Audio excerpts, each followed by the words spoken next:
What's up guys? I hope you are doing well. I am Veer, welcome to style over army. तो कैसे हो मेरे दोस्तों? मैं आशा करता हूँ शानदार तरीके से आप लोग अपनी लाइफ को एंजॉय कर रहे हो, अपनी सेहत, फैमिली और पैकेज काफी अच्छे से रख रहे हो। आज का ये जो लेक्चर है काफी शानदार आप लोगों को देखने को मिलेगा। ये कुछ पैटर्न हमारा रहने वाला है इस लेक्चर को डिस्कस करने का। एक मोटिवेशनल कोड देखेंगे, एडिटोरियल देखेंगे, फिर क्वेश्चन भी होगा आप लोगों को आंसर राइटिंग के लिए। प्रीलिम्स के भी कुछ ऑब्जेक्टिव टाइप क्वेश्चन आप लोगों को देखने को मिलेंगे। तो काफी डिटेल में ये हम लोग डिस्कशन करने वाले हैं। अफगानिस्तान के अंदर क्या चल रहा है उस मुद्दे के ऊपर भी समझेंगे, उसके ऊपर भी कई एडिटोरियल है। तो इस तरीके से डिस्कशन काफी शानदार होगा। टकटकी लगाकर आप लोग इसको देखिएगा, काफी कुछ जानने को मिलेगा। चाहे आप लोग किसी भी एग्जाम की तैयारी क्यों ना कर रहे हो, ये आप लोगों को फायदा पहुंचाएगा। आप लोग आंसर राइटिंग के लिए, एस्से राइटिंग के लिए, इसी के साथ में ऑब्जेक्टिव टाइप क्वेश्चन अगर कहीं पर पूछे जा रहे हैं, किसी पर्टिकुलर पर्सन के साथ में डिबेट और डिस्कशन कर रहे हैं, तो कहने का मतलब ये कि आप लोग की पर्सनैलिटी में भी काफी ज्यादा डेवलपमेंट लेकर आएगा। तो इसलिए हमेशा कोशिश करो कि एक न्यूज़पेपर को जरूर फॉलो करो, ताकि आप लोगों की लाइफ में बहुत सारी चीजें अपडेट रहे, बिना किसी ज्यादा एक तरीके नहीं बहुत ज्यादा एफर्ट न लगाते हुए भी। तो न्यूज़पेपर एक शानदार तरीका होता है इस चीज को इंप्लीमेंट करने का। ओके, काफी शानदार बात यहां पर बोली गई है। बोला गया कि जब भी पढ़ाई करने बैठो तो ये सोचो कि आखिरी बार पढ़ रहा हूं, कल मेरा एग्जाम है। एक बच्चा बोलता है कि सर समझ में नहीं आ रहा है कि जब भी पढ़ने बैठता हूं मजा नहीं आता है पढ़ने में। मजा इसलिए नहीं आता है क्योंकि आप लोग कभी भी एग्जाम के लिए जब भी पढ़ने बैठते हैं ना, तो आप लोग टाइम को डिफाइन नहीं करते।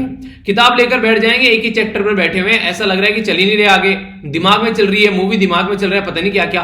तो वो सारी चीजें जो है आप लोगों को एक काम पर फोकस नहीं करने देंगे। देखिए, टारगेट बनाना सही है कि हाँ मुझे ये टारगेट अचीव करना है, पर लेकिन इस टारगेट को जब तक आप लोग टाइम में डिफाइन नहीं करेंगे, हाँ इस टाइम तक अचीव करना है, तब तक आप लोगों के अंदर एनर्जी आ ही नहीं सकती। यानी कि आप लोगों ने अगर टारगेट बना लिया है कि हाँ ये चीज करनी है, और उसके साथ में टाइम को भी आप लोगों ने प्लस कर दिया कि इस टाइम तक ये चीज करनी है, फिर आप लोगों के अंदर से एनर्जी निकलना स्टार्ट होती है। फिर आप लोग अपने काम पर फोकस करना स्टार्ट करते हैं। फिर आप लोग अपनी एनर्जी को सही डायरेक्शन देना स्टार्ट करते हैं। अपने टाइम को वेस्ट होना कम कर देते हैं। अपने सोने उठने का पैटर्न आप लोगों का चेंज होने लगेगा। आप लोगों के अंदर डिसिप्लिन आने लगेगा। पर ये सारी चीजें कब होगी? जब आप लोग अपने टारगेट को अपने टाइम के साथ में डिफाइन कर फिक्स कर उसको आगे बढ़ोगे। तो इसके चलते आप लोगों को काफी सारा चेंज देखने को मिलेगा।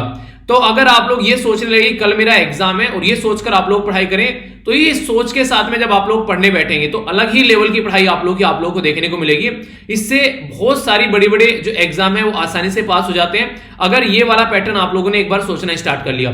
सोचो कि हाँ एक हफ्ते बाद आप लोग का एग्जाम है, क्या अब भी आप लोग उसी तरीके से पढ़ाई करोगे जैसा अभी आप लोग कर रहे हो? अगर हाँ तो फिर कोई बात ही नहीं है, और अगर ना तो क्या क्या चेंज लेकर आप लोग आओगे। तो इस तरीके से एक बार सोच के देखो एक सेकंड के लिए, कितने बड़े चेंज आप लोग को अपनी लाइफ में देखने को मिलेंगे। तो ये कुछ बातें हैं जो आप लोग समझ सकते हैं। ठीक है, तो काफी कुछ जानेंगे आज के इस डिस्कशन में। सबसे पहले क्वेश्चन है आप लोगों के सामने, क्वेश्चन को अटेम्प्ट करने की कोशिश कीजिएगा, इससे आप लोगों को पता भी चलेंगी और भी कई सारी चीजें। ठीक है, तो समझ लेते हैं क्या क्या बातें की जा रही है। आइए एक सेकंड। पहला यहां पर बोला गया है बेसिकली गैल्थ बे के बारे में। तो यहां पर ये कहां पर लोकेटेड है आप लोगों को ये बताना है। ठीक है, तो इसके बारे में क्वेश्चन आप लोगों से पूछा जा सकता है डायरेक्ट, इसके बारे में पता होना चाहिए। Arabian Sea, Bay of Bengal, South China Sea या फिर नॉर्थ सी, तो कहां पर आप लोगों को देखने को मिलेगा?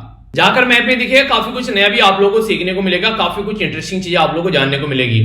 सबसे पहले जो हम लोग यहाँ पर नजर डालेंगे, अफगानिस्तान के बारे में आर्टिकल है, उनके बारे में हम लोग देखेंगे। अफगानिस्तान के अंदर सिचुएशन ये कि चाहे यूएन हो, चाहे यूएसए हो, यूरोपियन यूनियन हो, चाहे पूरी दुनिया में कोई भी क्यों ना हो, आज की डेट में अफगानिस्तान को देखकर इस तरीके से आंखें बंद, एक तरीके से आंखें बंद किए हुए बैठे हैं कि उनको पता नहीं है कि अफगानिस्तान के अंदर क्या हो रहा है। आप लोगों को कंडीशन जो है वो काफी भयानक देखने को मिलेगी।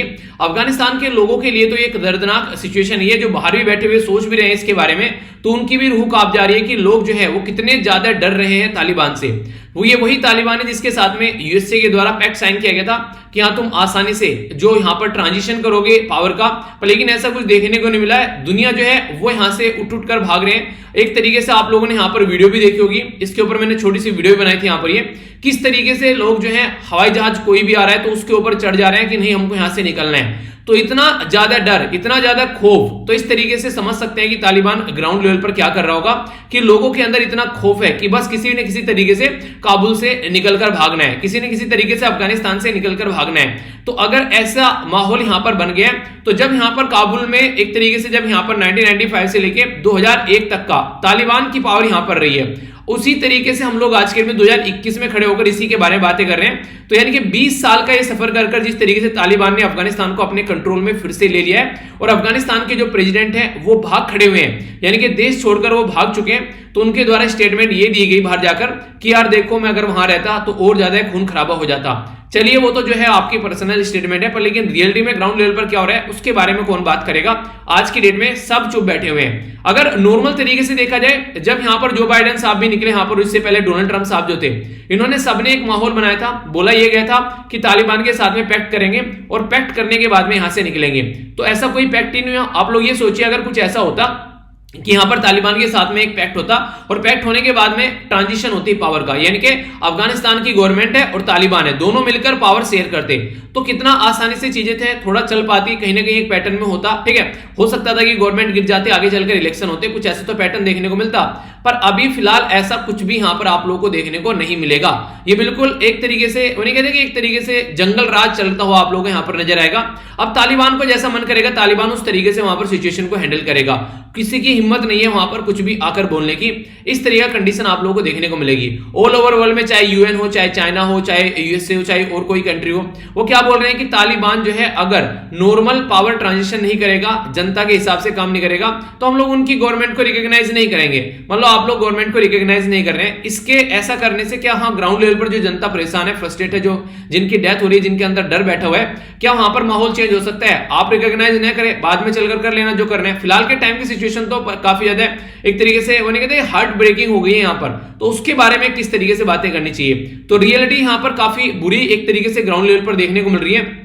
खासकर यहां पर इतनी ज्यादा स्टैम्पेड देखने को मिली, यानी कि भगदड़ मची काबुल एयरपोर्ट के ऊपर कि कई सारे लोग तो उसकी वजह से मारे गए। लगभग 7 से 8 लोगों की जान चली गई ओनली भगदड़ की वजह से, जिनके मन में डर था कि किसी न किसी तरीके से बस यहां से निकलना है, वरना तालिबान जो छोड़ेगा नहीं। तो इतना ज्यादा खतरनाक सिचुएशन तालिबान के अंदर देखने को मिल रही है। उसके बाद भी यहां पर बिना पैक्ट साइन किए हुए वर्ल्ड की जो ये ग्रेटेस्ट पावर जिसको बोलते हैं, वो यहां से चला गया एक तरीके से ये बोलकर कि हाँ आप लोगों को यहां पर अलकायदा या दूसरी जो टेररिस्ट ऑर्गेनाइजेशन है उनको यहां पर यूज नहीं करने देना अपना ग्राउंड। क्या ये आप लोगों को लगता है कि जो खुद एक टेररिस्ट है, एक टेररिस्ट ऑर्गेनाइजेशन है, उसको आप लोग बोल रहे हैं कि किसी को यहां पर टेररिज्म न करने देना, टेररिस्ट ऑर्गेनाइजेशन की यहां पर इसको यूज न करने देना, यानी एक तरीके से खुद चोर के हाथ में आप लोग बागडोर देकर आ गए। तो क्या एक्सपेक्ट यहां पर किया जा रहा था? तो वही सारी बातें यहां पर घुमा फिराकर बोलने की कोशिश की जा रही है कि देखते हैं कैसे नॉर्मल हो पाता है। इंडिया के लिए भी काफी एक दुखद रीजन आप लोग यहां पर बोल सकते हैं, अगर नॉर्मल तरीके से आप लोग देख पाएंगे। कंडीशन आप लोग समझ रहे हैं कि हमारी कंट्री ने काफी ज्यादा डेवलपमेंट किया था पिछले कुछ टाइम में अफगानिस्तान में, पर लेकिन रियलिटी में जो भी कंडीशन बन गई है, तो वो सारा का सारा डेवलपमेंट जो है वो कहीं ना कहीं हम लोग धरा का धरा रह गए यहाँ पर। और फिलहाल पाकिस्तान जिसको बोलते हैं, पाकिस्तान की कठपुतली है तालिबान। अब देखते हैं तालिबान पाकिस्तान के हिसाब से कितना चलता है। ये कई बार बोला जाता है ना कि तालिबान पाकिस्तान के हिसाब से चल रहा है, तो अभी वो भी देखते हैं क्या शांति यहाँ पर कुछ हो पाती है। अब यहाँ पर देखो चाइना है, रसिया है, पाकिस्तान है, कितना शांति बना पाते हैं। ठीक है, तो सिचुएशन जो है वो काफी ज्यादा एक अटपटी सी हो गई है, एक तरीके से ग्राउंड लेवल पर कंडीशन काफी खराब हो गई है। पर लेकिन एक तरीके से रेस्पॉन्सिबल बिहेवियर नहीं है ये ग्लोबल लीडर का, ऐसा भी आप लोग बोल सकते हैं। तो इसी के बारे में ये आर्टिकल है। बाकी तो आप लोगों को पता ही है, कितनी बार मैं डिस्कस कर चुका हूं जो भी चीजें हैं सारी, कि हाँ कैसे कैसे यहाँ पर एंट्री करी। जब 2001 में जब यहाँ पर बेसिकली हुआ क्या था, ओसामा बिन लादेन के द्वारा यूएसए के ऊपर अटैक किया गया था और 3000 के करीब लोगों की यहाँ पर जान चली गई थी। तो उसके चलते यूएसए ने बदला लेने के लिए अलकायदा को मिटाने की बात की, क्योंकि अलकायदा का सरगना था यहाँ पर ओसामा बिन लादेन। तो उस टाइम से अफगानिस्तान में इनके द्वारा एंट्री की थी, क्योंकि अफगानिस्तान में था, इसको मारने के लिए पहुंचे, पर लेकिन ये भाग गया पाकिस्तान में। और उनको लगा यार अफगानिस्तान भी अच्छी जगह है, यहाँ थोड़ा दिन रुकते हैं, मजे करते हैं, यूएसए की फोर्स को लगा और यहाँ पर शांति बनाकर जाते हैं। तो 2001 में तालिबान का तख्ता पलटा गया था यूएसए की फोर्स के द्वारा। पर लेकिन 2021 में पूरे 20 साल बाद, 2 दशक बाद कंडीशन फिर यथास्थिति हो गई है जैसी कि पहले थी। ठीक है, तो यानी कि ये कोई कह नहीं सकता कि यहाँ पर कुछ ग्राउंड लेवल पर ज्यादा चेंजेस देखने को मिले। इस तरीके का माहौल फिर से क्रिएट हो गया है। तो जो भी है आगे देखते हैं, जो भी अपडेट आएंगे वो हम लोग डिस्कस करते रहेंगे। फिलहाल इस आर्टिकल को यहीं तक ही रखते हैं। ठीक है, एक इंपॉर्टेंट आर्टिकल यहां पर बनता है यार डिस्कस करना, यह है यूएन के अंदर रिफॉर्म। अगर हम लोग देखें अभी यूएन जो है वो कुछ सटीक एक्शन ले पा रहा है तालिबान के द्वारा क्या किया जा रहा है अफगानिस्तान के अंदर, या फिर सीरिया के अंदर क्या चल रहा है, या फिर आप लोग बात कर लीजिए तो इजराइल और पैलेस्टीन के अंदर क्या चल रहा है। क्या रियलिटी में यूएन कहीं एग्जिस्ट करता है? जब इस तरह की चीजें हम लोग देखते हैं कि हाँ यूएन कहां है, यूएन यार यूएन बना तो दिया आप लोगों ने, क्या रियलिटी में यूएन है? तो इसके ऊपर फॉर्मर अगर बात करिए आप लोगों से, यहां पर ये क्वेश्चन भी है आप लोगों से, क्वेश्चन इस तरीके से पूछा जा सकता है। The former UN secretary general Kofi Annan, उनके द्वारा बोला गया था कि security council must either reform और एक तरीके से रिस्क बिकमिंग इंक्रीजिंग इररिलेवेंट, यानी कि एक तरीके से या तो आप लोग इसको अंदर रिफॉर्म करो वरना ये इररिलेवेंट हो जाएगा। यानी कहने का मतलब ये कि समय के साथ में अपने आप को चेंज करो, नहीं तो समय से पीछे छूट जाओगे। तो इस तरीके से जैसा माहौल हो रहा है, साइबर थ्रेट आ रही है, इस तरीके टेररिस्ट एक्टिविटी हो रही है, या फिर केमिकल अटैक किया जा रहा है, या फिर कुछ भी ऐसा माहौल देखने को मिल रहा है जिसके चलते यूएन सिक्योरिटी काउंसिल जो है उसको टैकल करने में असफल है। तो यहां पर इसीलिए यहां पर कोफी अन्नान के द्वारा बोला गया था कि security council must either reform और रिस्क बिकमिंग इंक्रीजिंगली इररिलेवेंट। ये यहां पर आप लोगों को देखने को मिलेगा, आने वाले टाइम में इसका कोई रिलेवेंस नहीं रहेगा अगर इसी तरीके से आप लोग इसको लेकर चलते रहोगे जैसे फिलहाल लेकर चल रहे हो। और इसके ऊपर कई सारे आरोप भी लगाए जाते हैं, आप लोगों ने देखा होगा। आज की डेट में यूएन सिक्योरिटी काउंसिल में परमानेंट मेंबर कौन है? एक तो हो गया यूएसए, एक हो गया फ्रांस यहां पर, ठीक है, एक हो गया यूके, एक हो गया यहां पर चाइना, एक हो गया यहां पर रसिया। अब आप लोग देखें यहां पर यूएसए हो गया, चलिए यहां पर नॉर्थ अमेरिका से निकल कर आ गया। अब यहां पर इसके अंदर यूरोप के अंदर आप लोगों को 2 मेंबर देखने को मिलेंगे, ठीक है, यूके हो गया और फ्रांस हो गया। इधर यहां पर ये भी आप लोग बोल सकते हैं कि रसिया जो मेनली माना जाता है यूरेशियन कंट्री माना जाता है। यूरेशियन मतलब यूरोप के अंदर भी है, एशिया के अंदर भी है। तो इस तरीके से आप लोग देखिए रसिया भी चलिए यहां पर यूरोप के अंदर काउंट हो गया। चाइना एक अकेला लोती कंट्री बच गया एशिया में से। ऑस्ट्रेलिया या फिर यहां पर ये पर्टिकुलर जो कॉन्टिनेंट है इसको कौन रिप्रेजेंट कर रहा है? अफ्रीका कॉन्टिनेंट को कौन रिप्रेजेंट कर रहा है जो यहां पर सिक्योरिटी काउंसिल के अंदर परमानेंट सीट के लिए? इसके साथ में साउथ अमेरिका को कौन रिप्रेजेंट कर रहा है? यानी कहने का मतलब यहां पर ये हो गया, रियलिटी में तो यूएन जो है वो जनता का रिप्रेजेंटेटिव है ही नहीं है उस तरीके से। अगर आप लोग देखें तो ये गलत तरीका है। पहले तो इसके अंदर रिफॉर्म लाना चाहिए, अगर रिफॉर्म नहीं लाओगे तो यहां पर ये कुछ ऐसी कंडीशन देखने को मिलेगी। आप लोग बोलोगे सर ये आर्टिकल कहां से आ गया? आर्टिकल यार यहां से आ गया निकलकर, क्योंकि अभी रिसेंटली क्या हुआ है, यूएन के अंदर में जो इंडिया के लिए परमानेंट स्टेट को सपोर्ट करने की बात आई तो यहां पर ओबामा और डोनाल्ड ट्रंप जिस तरीके से खुले दिल से एक तरीके सामने आते थे निकलकर, जिस तरीके से ओबामा और डोनाल्ड ट्रंप के द्वारा काम किया गया था कि हाँ इंडिया को सिक्योरिटी काउंसिल के अंदर सीट मिलनी चाहिए, वो वाला जो रवैया था वो यहां पर अभी जो बाइडेन साहब नहीं दिखा रहे हैं। यानी कि जो बाइडेन जो है वो नहीं चाह रहे हैं कि इंडिया को परमानेंट जो वीटो वाली सीट यहां पर यूएस जो यहां पर सिक्योरिटी काउंसिल के अंदर मिले। तो उसको लेकर यहां पर ये खुलकर सामने आना इंसान, तो ये खुलकर सामने नहीं आ रहे, ऐसी कुछ कंडीशन देखने को मिलेगी। तो इसके बारे में आप लोग आइडिया रखिए, अगर थोड़ा सा आइडिया रखेंगे तो समझ पाएंगे।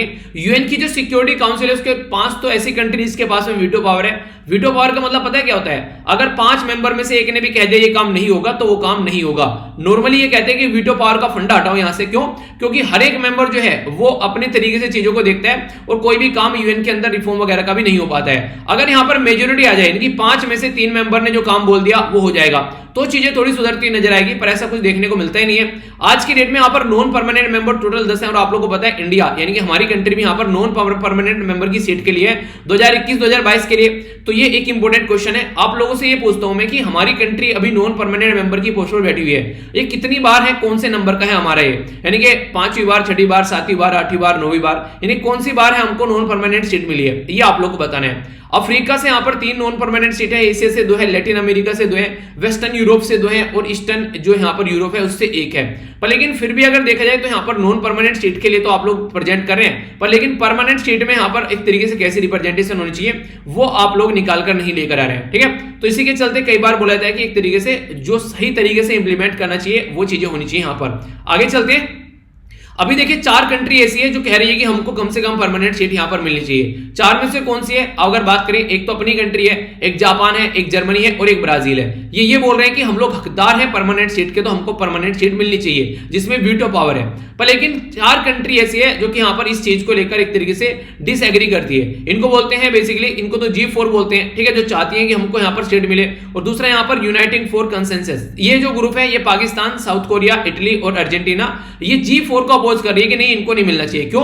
क्योंकि जब इंडिया की बात आती है तो यहां पर बोलता है पाकिस्तान मुझे मिलना चाहिए, जापान की बात आती है तो ये बोल रहा है कि मुझे मिलना चाहिए साउथ कोरिया। अगर बात करें यहां पर जो जर्मनी की बात आती है तो जर्मनी को बोलता है कि इटली मुझे भी मिलना चाहिए, ठीक है। अगर बात करें ब्राजील की बात आ रही है तो साउथ अमेरिका से बोलता है अर्जेंटीना मुझे मिलनी चाहिए। तो यानी कि ये वो कंट्री है यहां पर, इनके बारे में अगर आप लोग देखेगा एक बार मैप में आप लोग देखें तभी आप लोग और अच्छे से आप लोग समझ पाएंगे। एक सेकेंड अभी देखना, ठीक है। तो मतलब जो बोला जा रहा है कि यहां पर ये जो 4 कंट्री मैंने अभी आप लोगों को बताई, इसके बारे में अगर आप लोग बात करिए, इंडिया के बारे में बात करते हैं तो सीधे सीधा बोलता है पाकिस्तान की इंडिया ही क्यों भाई साहब हमको क्यों नहीं मिल रही है, ठीक है। दूसरे इसी तरीके से जापान के बारे में बोलिए तो यहां पर साउथ कोरिया बोलता है जापान क्यों, हम क्यों नहीं, ठीक है। तो इस तरीके से आप लोग समझ सकते हैं। अगर यहां पर जर्मनी के बारे में बोलते हैं तो जर्मनी क्यों, तो इटली बोलता है मैं क्यों नहीं, तो ये वाली चीज देखने को मिलेगी। साउथ अमेरिका के अंदर जाओगे ब्राजील को बोले तो ब्राजील क्यों, अर्जेंटीना बोलता है मैं क्यों नहीं। तो इसलिए यहां पर ये अपोज कर रहे हैं आज की डेट में, इस तरीके की कंडीशन आप लोग को देखने देखने को मिलेगी। तो अगर पूछे कि G4 कंट्री को अपोज करने वाली कंट्री कौन सी है, तो UFC यानी कि यूनाइटिंग फोर कंसेस, ये ग्रुप आप लोग को देखने को मिलेगा कि हमको भी तो लेकर चलो यार, ऐसे थोड़े ना कि तुम अपने आप निकल जाओगे लेकर परमानेंट स्टेट। तो इसलिए कंडीशन यहां पर देखने को मिलती है।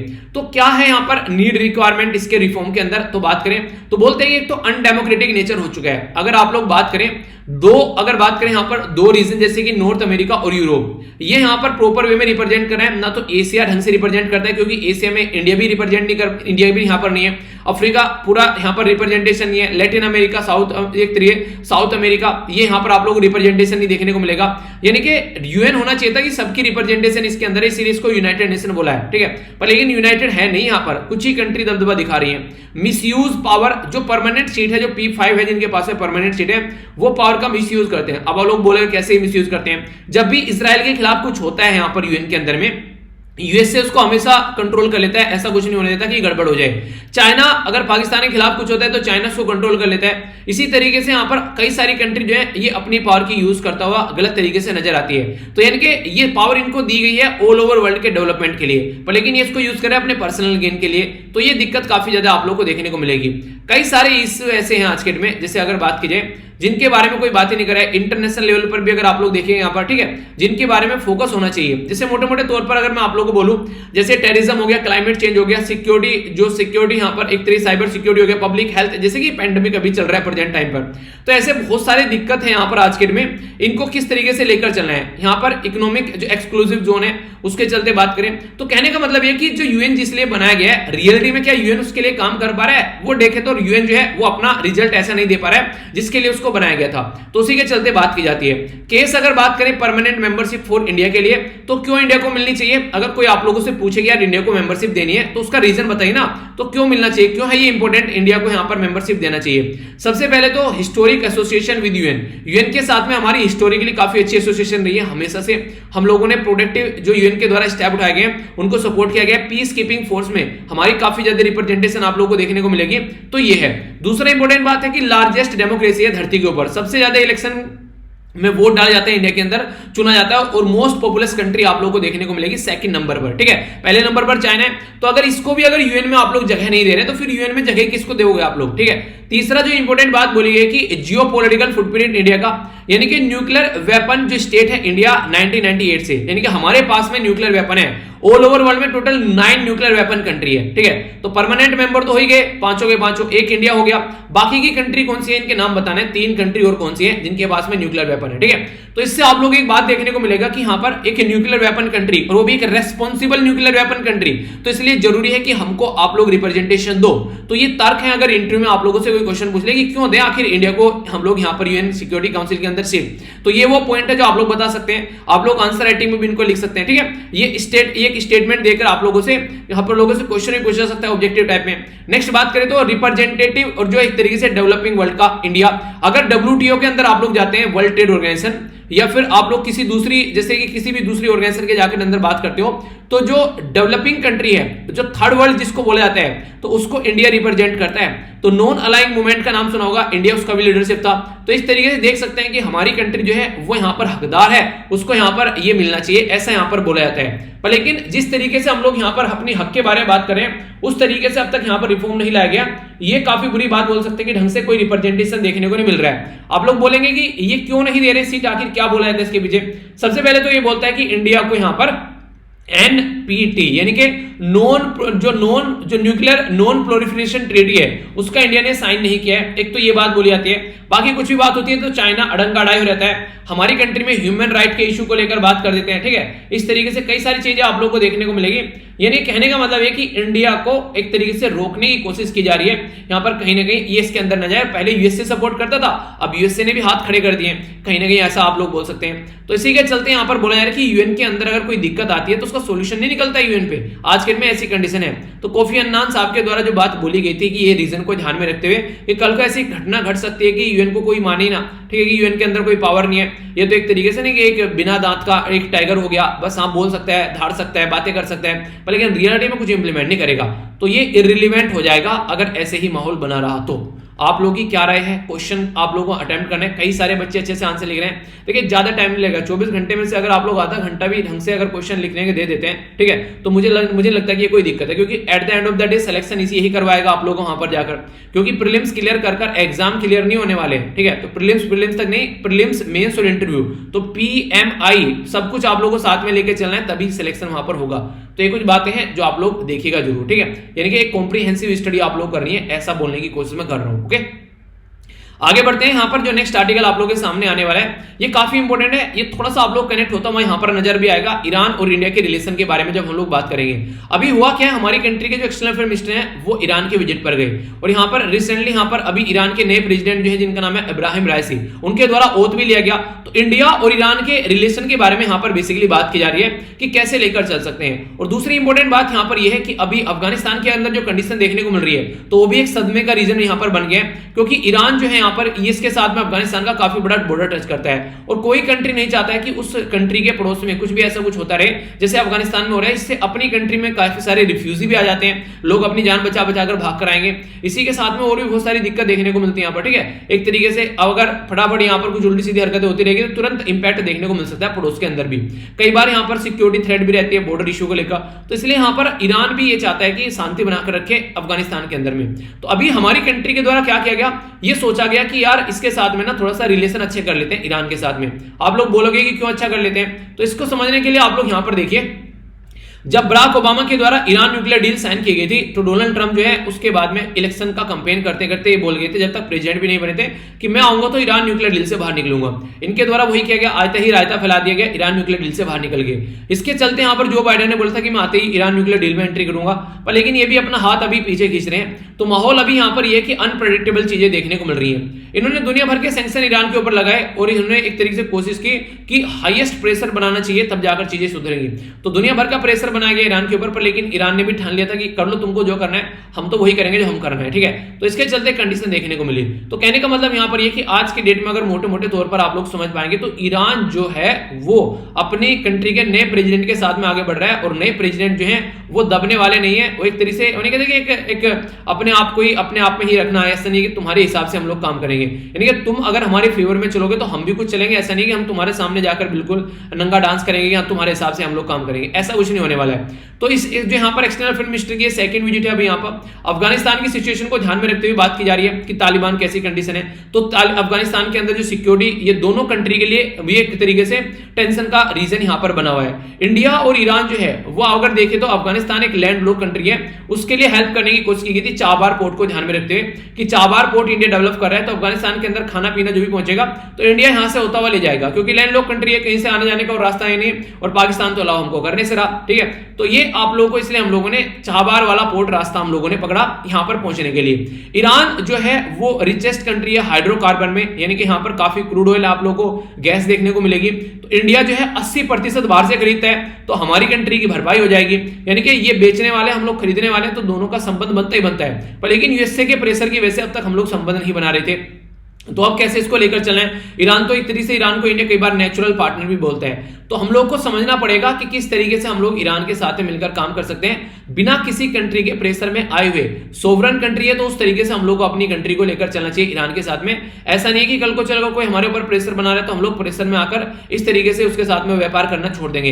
यही मेन रीजन रहा है कि ईरान जो है वो कहां बैठ गया जाकर, ईरान जो है यहां से चाइना की गोद में जाकर बैठ गया, क्योंकि पता है यहां पर यूएसए जो है वो न्यूक्लियर डील साइन कर नहीं रहा है, इंडिया जो है कुछ खरीद नहीं रहा है। एक तरीके से आप लोग बोल सकते हैं कि ईरान जो है अपने देश के लोगों को खाना पीना भी देना है ना, इन्फ्लेशन को कंट्रोल करना है, करेंसी को मेंटेन करना है, पर कुछ भी ऐसा देखने को मिला ही नहीं है। तो इसलिए उन्होंने सीधा सीधा ये किया कि यार चाइना के साथ में डील साइन कर लेते हैं। तो एक काफी शानदार माइंड ब्लोइंग चाइना के साथ में डील साइन की गई। अब यहाँ पर एक तरीके से ईरान की भी हालत वही हो चुकी है कुछ जैसी पाकिस्तान की, कंप्लीटली डिपेंडेंट है यहाँ पर पाकिस्तान चाइना के ऊपर। आज की डेट में ऐसी कंडीशन आप लोगों को ईरान की भी बनाने की कोशिश की जा रही है बेसिकली चाइना के द्वारा। चाइना करता क्या है, ह्यूज इन्वेस्टमेंट कर देता है उस कंट्री में आकर, इसके बाद में क्या होता है, इसके बाद में कंडीशन ये होती है कि इन्वेस्टमेंट हो गया, अब यहाँ पर सिचुएशन काफी ज्यादा एक तरीके से सामने वाला हालत तो है नहीं रिटर्न करने की, तो फिर लोन पे लोन उसको दिए जा रहे हैं, वो इंटरेस्ट पे करने के लिए भी लोन ले रहा है, तो डेट ट्रैप में यहाँ पर ये इंसान फंस जाता है। ठीक है, तो ऐसी कंडीशन देखने को मिलेगी। अगर आगे बात करें तो यहाँ पर जो रीजन है टसल का इंडिया और ईरान के रिलेशन के बीच में, मैंने अभी आप लोगों को बताया कि इंडिया ने कैंसिल कर दिया ऑयल जो इंपोर्ट ईरान से किया जाता था, क्योंकि यूएसए ने सैंक्शन लगा दिए। अब ईरान ये बोले कि यार मेरा और यूएसए का समझ में आता है, तुम उसके प्रेशर में क्यों आ रहे हो। तो इसलिए यहां पर ऐसे थोड़ा ना चलेगा। स्लो प्रोग्रेस चाबार पोर्ट की, ऐसा लगता है कि चाबार पोर्ट बनाने के मूड में ही नहीं है, यानी कि काफी लंबे समय से इंडिया का चाबार पोर्ट इतने स्लो चल रहा है, ग्वादर पोर्ट चाइना कब का डेवलप कर चुके हैं। तो इसलिए हमारी कंट्री में एक तरीके से ना चीजें लंबे समय तक रुक रुक कर चलती रहती है, तो वो सही नहीं है। ठीक है, इसी के साथ में टसल देखने को मिलेगी यहाँ पर फरजाद बी गैस फील्ड के लिए, यानी कि इसके ऊपर यहाँ पर ईरान ने बोल दिया कि ठीक है यार ये हम अपने आप कर लेते हैं, तुमसे ना हो पाएगा। ठीक है, तो ये छीना गया उसको चलते। ईरान जो है उसका कमिटमेंट जो एक तरीके से कई बार कमेंट किया था जो कश्मीर के मुद्दे को लेकर पाकिस्तान की सपोर्ट में या मुस्लिम वर्ल्ड की सपोर्ट में आप लोग बोल सकते हैं, Organisation of Islamic Cooperation OIC, तो उसके मुद्दे को ध्यान में रखते हुए काम किया था। अच्छा, ऑर्गेनाइजेशन ऑफ इस्लामिक कोऑपरेशन में कितने मेंबर है और कब स्टैब्लिश किया गया था ये बताना। जो क्वेश्चन आप लोगों से पूछे उनका आंसर वीडियो के एंड में दूंगा। कई सारे बच्चे काफी अच्छा आंसर दे रहे हैं, रेगुलर एक बार आंसर लिख कर देख लेंगे ना तो फिर भूलेंगे नहीं आप लोग उसको, और ये क्वेश्चन डायरेक्ट आप लोगों को एग्जाम में देखने को मिलता है, थोड़ा सा ध्यान से काम करिए। आगे बात करें तो बात की जा रही है कि विजिट जो है अभी यहाँ पर ये अफगानिस्तान में जो डेवलपमेंट हुआ तालिबान को लेकर, तो तालिबान का जो अटैक है वो सारी सिटीज को कंट्रोल कर चुका है, और अब तालिबान कंट्रोल भी कर चुका है काबुल को, और प्रेसिडेंट भाग चुके हैं। तो तालिबान का कंसर्न जो है वो दोनों के लिए है, इंडिया के लिए भी और ईरान के लिए भी। इसी के चलते जो इंटरेस्ट है नेसेसरी यहाँ पर ईरान और इंडिया, वो अगर बात करें यहाँ पर मिलकर काम करें तो अफगानिस्तान के अंदर शांति बनाने की कोशिश करते हैं, पर लेकिन रियलिटी में जो यूएसए है, चाइना है, रसिया है, पाकिस्तान है, वो ईरान और इंडिया को काउंट करके ही नहीं चल रहा है कि यहाँ पर शांति बनाए रखने के लिए इनको काउंट भी करना है। ईरान को भी इवनली इग्नोर किया जा रहा है उनके द्वारा। इंडिया का जो एक्सक्लूजन है यहाँ पर अफगान पीस प्रोसेस से, ठीक है, इसी के साथ में जो बात करें तो सैंक्शन ईरान के ऊपर लग रहे हैं और ईरान को भी यहां पर इग्नोर किया जा रहा है यूएसए के द्वारा। तो कहने का मतलब यहां पर यह कि ये मान ही नहीं रहे हैं कि हाँ ये कंट्री भी यहां पर रोल प्ले कर सकती है क्या। तो इसके चलते इंडिया और ईरान दोनों के लिए कंसर्न का रीजन हो गया, यार हमको कोई पूछ ही नहीं रहा है, ठीक है, तो शादी में गए में कोई मान ही नहीं रहा है। तो इस तरीके से तो इंडिया और ईरान जो है वो नेचुरल पार्टनर हो जाते हैं। एक और इंपॉर्टेंट बात जो यहां से आप लोगों के लिए क्वेश्चन बन सकता है, देखिए हमारी कंट्री ना जब यहां पर एक पर्टिकुलर ये याद रखिएगा नॉर्थ साउथ ट्रांसपोर्ट कॉरिडोर, तो हमारी कंट्री क्या कर रही है यहाँ पर एक ऐसा कनेक्टिविटी का रीजन बना रही है जैसे चाइना का बेल्ट और रोड इनिशिएटिव है। तो हम लोग यहाँ पर इसको स्टार्ट कर रहे हैं बॉम्बे से, तो यहाँ पर ईरान से होता हुआ यहाँ पर ये जाएगा, इसी तरीके से यहाँ पर ये इस तरीके से यहाँ पर ओशन से इधर से होता हुआ यहाँ पर जाएगा। तो इसको बोला जा रहा है basically north south transport corridor. हमारी कंट्री के द्वारा भी यहाँ पर ये बोला गया कि चाइना के जो ईरान के अंदर जो चाबार पोर्ट है उसको भी इस कॉरिडोर में इंक्लूड कर लो। तो इससे क्या होगा, इससे डेवलपमेंट भी होगा उस कॉरिडोर का, उस चाबार पोर्ट का, और खासकर इंडिया के साथ में रिलेशन भी सुधरेंगे। तो इस तरीके से दोनों मिलकर काम करने के लिए तैयार भी कई जगह रहते हैं। पर लेकिन अभी यही है कि कैसे यहाँ पर नॉर्मल चीजें हो पाती है, क्योंकि चाइना का भी प्रेशर अब रहेगा ईरान के ऊपर, क्योंकि ईरान ने काफी कुछ चाइना से अभी यहाँ पर ले लिया, चाइना से एक तरीके से कंडीशन। तो नॉर्मल क्या होगा उसके बारे में आगे जानने को मिलेगा। तो फिलहाल तो अभी कंडीशन जो है वो कहीं से भी आप लोग नहीं बोल सकते, नॉर्मल नजर आ रही है। तो ये कब तक चलेगी और क्या सिचुएशन है उसके बारे में जो भी होगा बातें करेंगे। फिलहाल के टाइम पर यही ऐसी कंडीशन बनी हुई है, ठीक है, तो इसके बारे में आप लोग आइडिया रख सकते हैं। अब आगे बढ़ते हैं नेक्स्ट इंपॉर्टेंट आर्टिकल के ऊपर, ये है बेसिकली प्लास्टिक पैक्ट के बारे में। प्लास्टिक पैक्ट आज की डेट में अगर आप लोग चाहे कहीं भी क्यों ना चले जाइए, हवा में पक्षी, जमीन पर आप लोगों को जानवर, और इसी के तरीके से पेड़ के ऊपर वाईफाई की जैसे यहाँ पर ये पॉलिथीन आप लोगों को देखने को मिलेगी।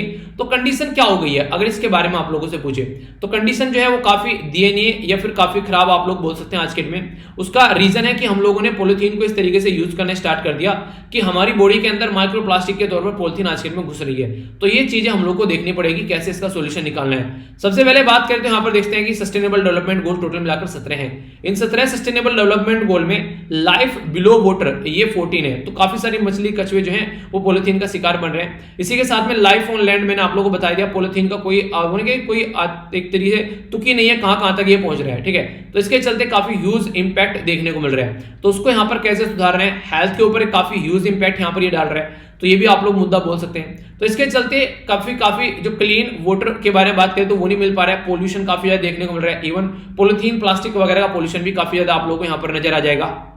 तो ये जो इंसानों के द्वारा हरकतें जमीन के ऊपर की जा रही है, इसका इंपैक्ट कहां तक देख रहे हैं आप लोग देख ही सकते हैं। अगर गाय इस तरीके से चीजें खाएगी तो फिर इंसान जो है जब दूध पिएगा तो किस तरीके से काम चलेगा। तो इस तरीके से आप लोग समझ सकते हैं। कई सारी मछलियां, जैसे लोग हैं कई सारे मछली वगैरह ये सब चीजें खाते हैं, नॉनवेज वगैरह, अगर वो मछलियां प्लास्टिक खा रही हैं तो फिर क्या होगा आप लोग ये समझिए। कोई भी फसल अगर उगाई जा रही है खेतों में और वहां पर जो पानी जा रहा है उसके अंदर अगर प्लास्टिक घुस चुकी है तो इनडायरेक्ट वे में इंसानों के अंदर भी प्लास्टिक घुसेगी। तो ये वही प्लास्टिक है जिसको हम लोग बड़े ही इंजॉय में यूज करते हैं आज के डेट में भी, और इसको आसानी से हम लोग यूज कर भी रहे हैं। आने वाले टाइम के लिए अगर देखें तो ये एक तरीके सदमा बनने वाला है, जिसको हम लोगों ने कभी बोला था कि बहुत सही चीज हम लोगों ने इन्वेंट कर ली है, तो अभी यहां पर ये हमारे ही लिए, हमारी ही चीजें जो है हमारे लिए खतरनाक हो गई है। तो अभी इसी के बारे में बात करें तो इंडिया प्लास्टिक पैक्ट लाया जा रहा है देश के अंदर में, ये फर्स्ट इन एशिया देखने को मिलेगा आप लोगों को। तो हमारी कंट्री में कॉन्फेडरेशन ऑफ इंडियन इंडस्ट्री और वर्ल्ड वाइड जो फंड है वो मिलकर काम कर रहे हैं। देखिए सबसे इंपॉर्टेंट बात आप लोगों को यहां पर देखने को ये मिलेगी, हमारी कंट्री में जब वर्ल्ड इन्वायरमेंट डे सेलिब्रेट किया गया था 2018 में, उस टाइम पर हमारी कंट्री के प्राइम मिनिस्टर मोदी जी के द्वारा यह बात बोली गई थी कि प्लास्टिक को खत्म करेंगे और इंडिया में से सिंगल यूज प्लास्टिक हम लोग खत्म करेंगे 2022 तक का, यानी कि टारगेट ये था कि 2022 तक का प्लास्टिक को हम लोग खत्म करेंगे। और थीम काफी इंपॉर्टेंट थी जो प्राइम मिनिस्टर मोदी जी के द्वारा कई बार रिपीट की गई कि बीट प्लास्टिक पॉल्यूशन, यानी कि प्लास्टिक की वजह से जो पॉल्यूशन हो रहा है वो बीट करना है, यानी कि उसको खत्म करना है। ये कई बार यहां पर बातें की गई है, तो इस तरीके से काफी लार्ज स्केल पर इसके बारे में बातें की गई।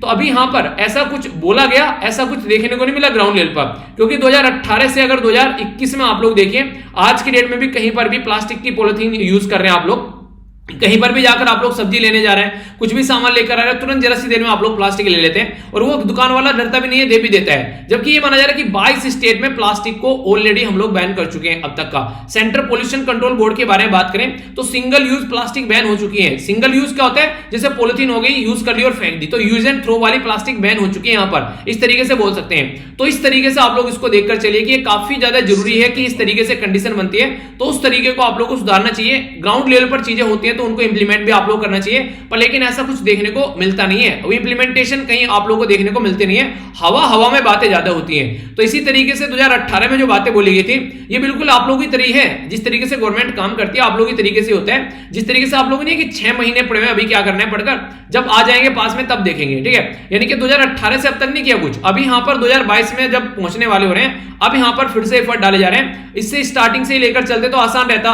कुछ तो लोगों के अंदर खोप बैठा स्टार्टिंग में, यहां पॉलिथीन यूज नहीं करना है, फिर से उसी पैटर्न में चल रहा है। अगर आप लोग कहीं पर भी क्यों ना हो, हर जगह पॉलिथीन आप लोगों को देखने को मिल जाएगी, कोई टेंशन ही नहीं है किसी भी तरीके से। तो नॉर्मली बोला यह जाता है कि नो मोर सिंगल यूज प्लास्टिक बैग, ठीक है। तो ब्रिंग करो अपना खुद का रीयूजेबल बैग, आप लोग ला सकते हैं अपना घर से, नहीं कोई एक थैला बना लिया, या फिर आप लोग पेपर वगैरह का यूज कर सकते हो, उसके लिए पे करो एक तरीके से पेपर बैग के लिए।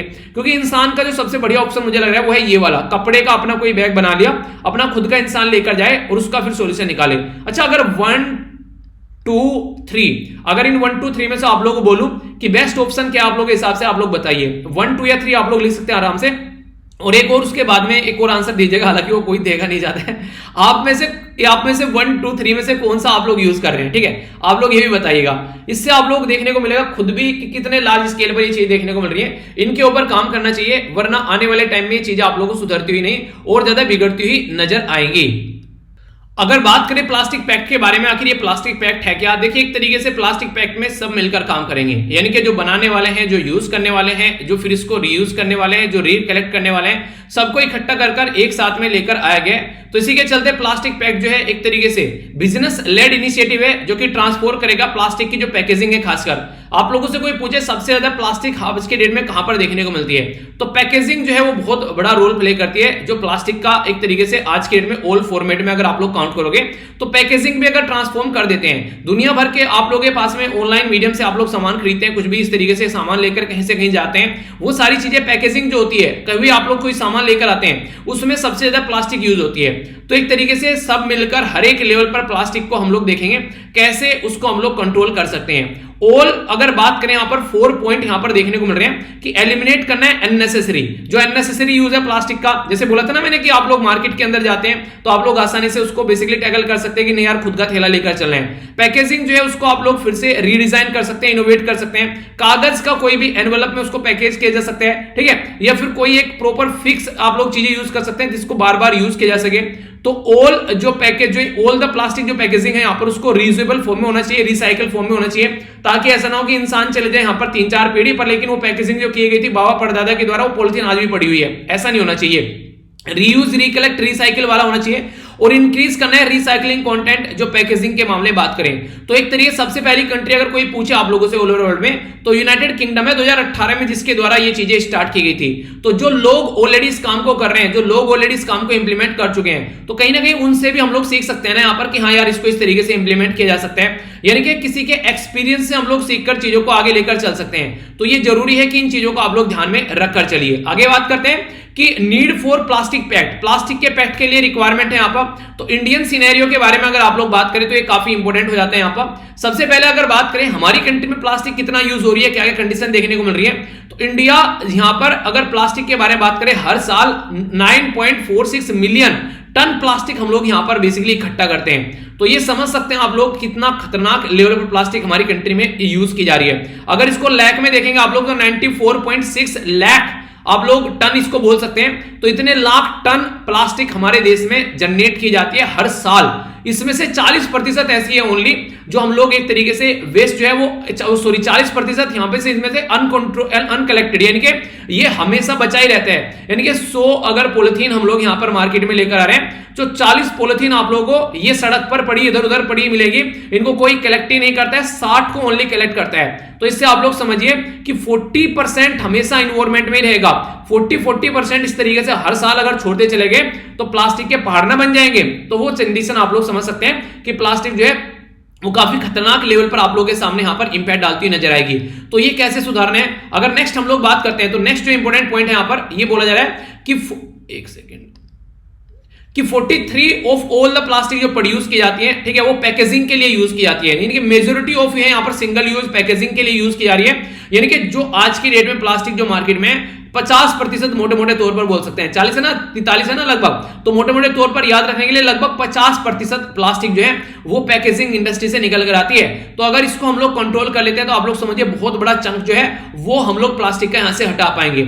इसी के साथ में ये भी देखना पड़ेगा जो जरूरी है, क्योंकि हम लोगों ने प्लास्टिक यूज करना बंद कर दी तो कितने लोग इसकी वजह से आज के दिन भूखे मर सकते हैं। दुनिया भर के लोग आज के दिन प्लास्टिक जो यहां पर वेस्ट पिकर का काम कर रहे हैं, कलेक्ट का काम कर रहे हैं, सेग्रीगेशन का काम कर रहे हैं, फिर डिस्पोजल का काम कर रहे हैं। कई सारे लोगों की जिंदगी रोजी रोटी इसके ऊपर टिक गई है भाई साहब आज के डेट में आकर। तो अगर इस तरीके से आनंद फानन में आप लोग इसको बंद करोगे तो इनको खाना कहां से मिलेगा, तो ये भी तो आप लोगों को समझना पड़ेगा। तो इसको भी ध्यान में रखते हुए चीजों को आगे बढ़ना पड़ेगा। तो इसके ऊपर भी थोड़ा सा ध्यान जरूर देना ही देना पड़ेगा। तो ये भी बात यहां पर बोली जा रही है। ग्लोबल सिनेरियो के बारे में अगर बात करें तो मिस मैनेजमेंट आप लोग देख सकते हैं आज के में 7.7 बिलियन मीट्रिक जो यहां पर जो मेट्रिक टन जो है यहां पर ये plastic waste globally over next 20 year में जो एक्सपेक्टेड है कि जनरेट होगा। यानी कि जितनी जनसंख्या है ना उतना ही आप लोग यहां पर आने वाले टाइम में बोल सकते हैं प्लास्टिक वेस्ट जनरेट होता हुआ नजर आएगा। और इसी के साथ में बोला जा रहा है आगे तो यहां पर लगभग 16 गुना जो वेट है, यानी कि जितना वेट है यहां पर ह्यूमन पॉपुलेशन का उसका 16 गुना प्लास्टिक आप लोगों को धरती पर देखने को मिलेगा। यानी कि धरती जो है वो प्लास्टिक का गोला बना हुआ आप लोगों को आने वाले टाइम में नजर आएगा। तो इस तरीके से आप लोग एक अंदाजा लगा सकते हैं कि आप लोग भी बोलते हैं ना कि कैसे देश की सेवा करनी है, पृथ्वी की सेवा कैसे करनी है, कर सकते हो। छोटी छोटी से काम करने स्टार्ट कर दो, आप लोग भी ये काम करने स्टार्ट कर दोगे।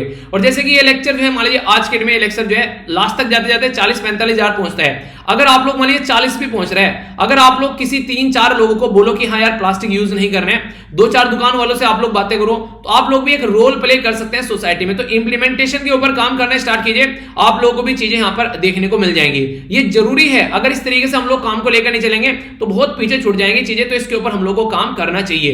तो यहां पर जरूरी है, वरना कंडीशन आप लोग देख ही रहे हैं प्लास्टिक किस तरीके से चल रही है। पैकेजिंग वाला तो कम से कम खत्म खरीद सकते हैं ना आराम से।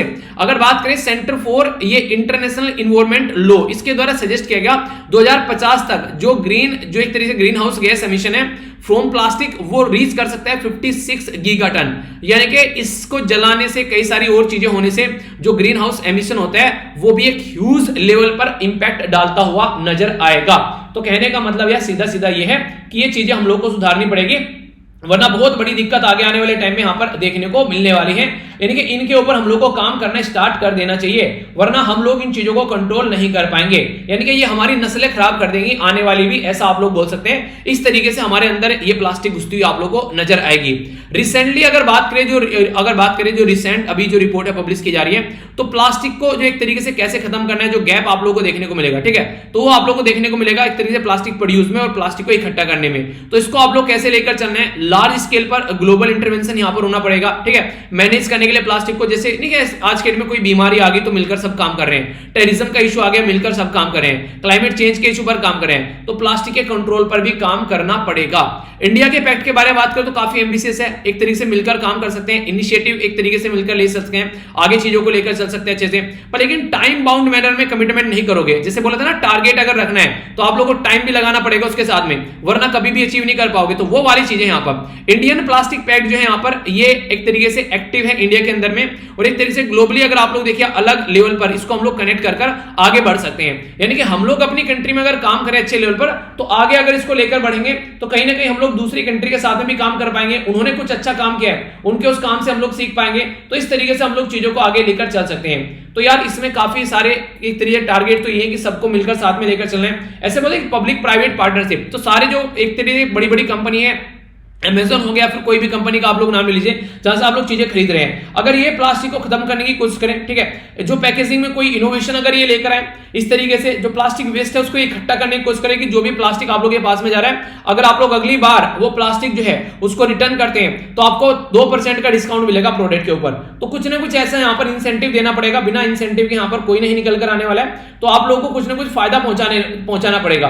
तो रिसाइकिल करना पड़ेगा, उसमें इन्वेस्टमेंट करना पड़ेगा, और एक तरीके से अलग पैटर्न में आप लोगों को चीजें लेकर चलनी पड़ेगी। अच्छी बात क्या होगी अगर इसको लेकर चलते हैं तो स्वच्छ भारत मिशन भी आप लोगों को देखने को मिलेगा। जिस तरीके से प्लास्टिक स्वच्छ भारत मिशन अगर सुधरता है तो हेल्थ सुधरती हुई यहां पर नजर आएगी, तो सस्टेनेबल डेवलपमेंट गोल जो तीसरा है उसके ऊपर भी आप लोगों को एक सही डायरेक्शन में इंपैक्ट होता हुआ नजर आएगा। लाइफ बिलो वाटर वो सुधरेगी, जीव जंतु जो कछुए मछलियां जो समुद्र के अंदर रहते हैं उनकी जिंदगी थोड़ी सी यहां पर सुधर पाएगी। लाइफ ऑन लैंड आप लोगों को मैंने दिखाई दी किस तरीके से लाइफ ऑन लैंड है, यहां पर प्लास्टिक खा रहे हैं, यहां पर देखिए, ठीक है, ये आप लोग देखिए, तो हवा जमीन पानी सब जगह आप लोग यहां पर ये प्लास्टिक जो है, प्लास्टिक तो प्लास्टिक मैन, उन्हें एक तरीके से शक्तिमान में आया करता था, आप लोगों ने सुना भी होगा, यो क्या नाम था, प्लास्टिक मैन था उसका, जो यहां पर बोला गया था कई बार, शक्तिमान ने अवेयरनेस भी फैलाई।